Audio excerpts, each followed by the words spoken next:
আমি নিজেকে বারবার বোঝাই আমার কারোর দরকার নেই, কিন্তু বাস্তবতা হলো আমাকেই কারোর দরকার নেই। মানসিকভাবে বড় হতে হলে ঠকতে হয়, হাঁটতে হয়, কাঁদতে হয়, মরে যেতে যেতে বাঁচতে হয়। সবাই বলে আমাকে বিশ্বাস করো, কিন্তু অতীতে যারা ঠকেছে তারা তো অবিশ্বাস করে ঠকে। বিশ্বাস করার পরই মানুষ ঠকে। তাকে ঘৃণাতে রাখি না, প্রার্থনাতেও না। যে ছেড়ে গেছে সমস্ত অধিকারের গল্প মুছে ফেলেই ছেড়ে চলে গেছে, সে আমার কেউ না।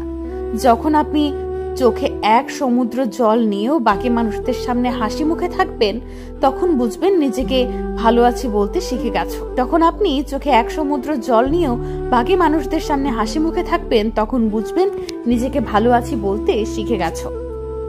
কেউ ভালোবাসার সম্পর্ক টিকিয়ে রাখার জন্য কষ্ট পেতে থাকে, আর কেউ একটু ভালোবাসা পাওয়ার জন্য রাতে ঘুমানোর পূর্বে চোখের জলে বালিশ ভেজাতে থাকে।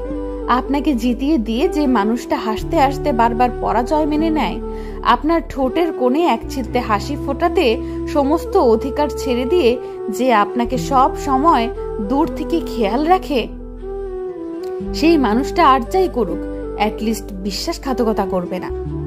এমন মানুষ লাইফে বারবার আসে না, ইনফ্যাক্ট সবার লাইফে আসেও না। এমন মানুষের মূল্য দিতে জানতে হয়, এদের কিনতে হয় ভালোবাসার দামে। মাঝে মাঝে ইচ্ছে করে আমার একান্ত অবহেলিত দুঃখগুলোকে দু হাতে জাপটে ধরে প্রশ্ন করি, দুঃখ তোমার তো দুঃখ কিসের? একদিন ঠিক হারিয়ে যাব মন খারাপের চাদর পরে।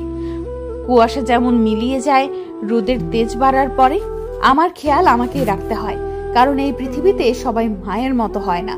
যাকে ভালোবাসলে অন্য কাউকে ভালোবাসার ইচ্ছেটাই মরে যায়, সে আপনাকে ভালোবাসবে না। আমি নিজেকে বারবার বোঝাই আমার কারোর দরকার নেই, কিন্তু আমরা বিশ্বাসের কাঙাল।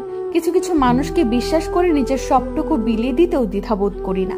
পরবর্তীতে যখন সেই মানুষটাই ঠকায়, তখন বাইরে ঠিক থাকলেও ভেতরটা হুমড়ে যায় যন্ত্রণায়।